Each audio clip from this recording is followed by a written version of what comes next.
मंडी खोलिला चिंता बढ़िला। वर्षकर परिश्रम को मंडी रे देई अर्थ उपार्जन करिवार समय किंतु चाषी को घारिछि चिंता।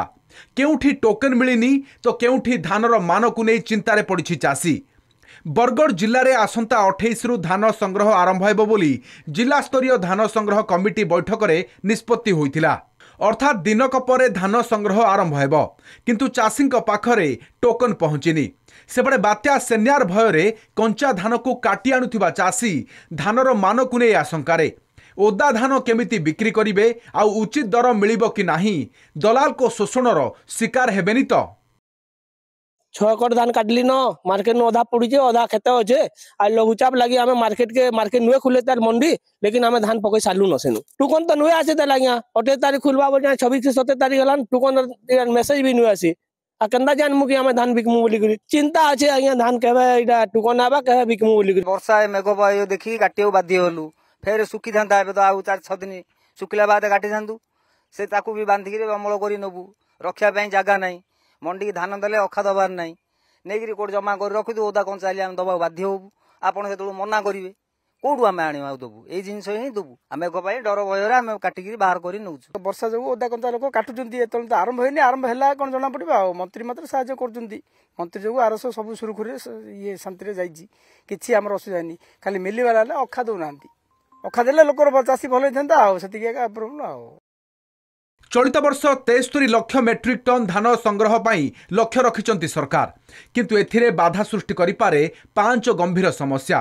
प्रथम है 8,000 कोटी टंकार केंद्रीय बकेया। केंद्र सरकार को पाखरे राज्यर पूर्व वर्षर 8,000 कोटी टंका बकेया पड़ी रही। यह तुरंत मिलिबार आशा नथिबारु राज्य सरकार बजारु चढ़ा सुधरे ऋण आनिबा को बाध्य हेउछंती। यह 28,000 कोटी टंकार संग्रह बजेट उपरे चाप पकाउछि। परवर्ती समय रे अर्थ अभाव देखा दै पारे। द्वितीय समस्या अधिक आर्द्रता जोगु धान फेरस्त आशंका। अदिनिया वर्षा जोगु उपकूलवर्ती जिलागुड़िकरे धानर आर्द्रता अनुमोदित 70% रु अधिक रही। यह फल मंडी व्यापक भाव में धान फेरस्त होबार भय रही। चाषी माने बाध्य होई घरोई व्यवसायी को मात्र 1,800 रु 2,000 टंकार धान बिकिबा को बाध्य होई पारंती। तृतीय आह्वान हेउछि गोदाम घरर अभाव। गोदाम गुड़िकरे गत वर्षर स्टॉक एबे भी गच्छित अछि।